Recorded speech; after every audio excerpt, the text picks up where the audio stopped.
शेजारचा मुलगा काय करायला हे बघू नका.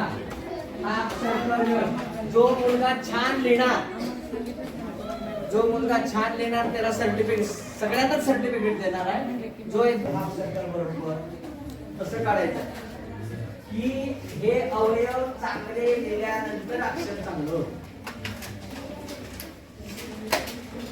झाले पाठ व्यवस्थित व्यवस्थित छान लिहायचे, छान लिहायचे पाठ.